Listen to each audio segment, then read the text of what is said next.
నేను రావడం అంటే నేను ఎట్లా అంటే స్టాక్ మార్కెట్ అంటే ఇలా లక్షలు సంపాదించవచ్చు, కోట్లు సంపాదించవచ్చు. ఫస్ట్ నా అది ఆలోచన అది. దాంతో నేను మార్కెట్కి ఎంట్రీ అయ్యాను. రావడంతో ఆప్షన్లో పెట్టుబడి పెట్టేవాళ్ళు. శుక్రవారం వరకు 0 అయ్యేది. గురువారం శుక్రవారం వరకు 0 అయ్యేది. మళ్ళీ దాన్ని అరే అప్పుడు మార్కెట్ ఏంటంటే ఇది నరేంద్ర మోడీ అప్పుడు సెకండ్ గెలిచేటప్పుడు పాజిటివ్ థింక్ ఉండేది. అది ఇవాళ బాగా పెరిగింది కదా, రేపు పడిపోతుందని చెప్పి తెల్లారి మళ్ళా పుట్ ఆప్షన్లో పెట్టేవాడిని. సేమ్ అట్లే 0 అయ్యేది. అట్లే పెట్టుకుంటూ పోయింది. ఇక ఇది మనకు చిరాదని చెప్పి దాన్ని క్లోజ్ చేసిన.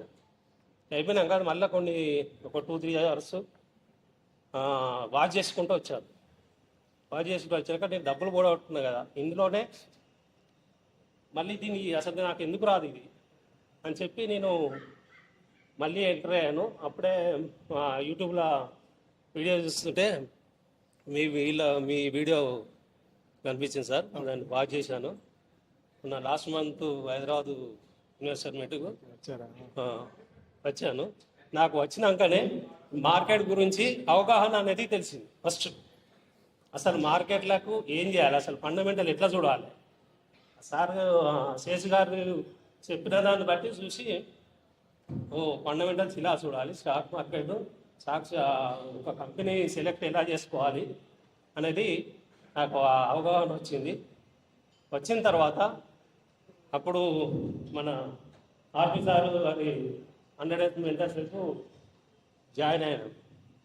అది కూడా తీసుకుందామని చెప్పి అది జాయిన్ అయిన తర్వాత ఇప్పుడు నేను డైలీ ట్రేడింగ్ చేస్తున్నాను. డైలీ ట్రేడింగ్లో ఎవ్రీ డే ఒక 10,000 ఎర్నింగ్ చేస్తాను.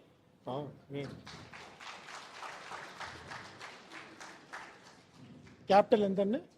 క్యాపిటల్ ఒక 5 lakhs పెట్టానండి. కొంత ఇన్వెస్ట్మెంట్ అయితే ఇప్పుడు 10 lakhs, ఇప్పుడు ఒక 15 lakhs దాకా అయింది. Thank you sir. సో మీకు ఉపయోగపడింది ప్రాఫిట్ మాస్టర్ అనేది? చాలా sir, 100%. Thank you sir. Please like, subscribe and share our videos.